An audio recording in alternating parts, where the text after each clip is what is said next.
আমি অয়ন্তিকা।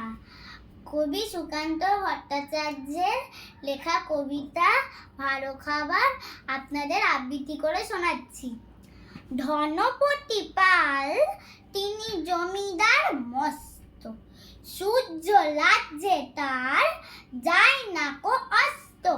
তার ওপর ফুরে ওঠে কারখানা ব্যাংকে, আয়তনে হারালেন মোটা কোলা ব্যাংকে। সবার হুজুর তিনি, সকলের কর্তা, হাজার সেরাম পান দিনে গড় পট্টা।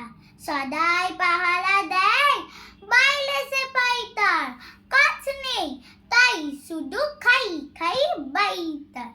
এটা খান সেটা খান সব লাগে পিঠ খুঁটে, কান মেরে ফেরে দেন একটু খাবার খুঁটে। খাদ্যে অরুচিতার সব লাগে তিক্ত, খাওয়া ফেলে ধমকান শেষে অতিরিক্ত। দিন রাত চিৎকার, আরো বেশি টাকা চায়, আরো কিছু তহবিলে জমা হয়ে থাকা চায়। সব ভয় জড়ো সড়ো, লোক বড় পেঁচানো, খাওয়া ফেরে দিন রাত টাকা বলে চেঁচানো। ডাক্তার কবিরাজ ফিরে গেল বাড়িতে, চিন্তা পাকালো জ্বর নাই বেদারিতে। নাই বনের ভেবে বারে হুজুরের প্রতি, কি খাদ্য চাই কি সে খেতে উত্তম অতি।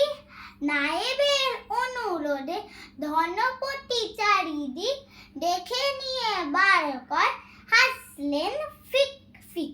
তারপর বললেন বড়া ভারী শক্ত, সবচেয়ে ভালো খেতে গরিবের রক্ত। নমস্কার।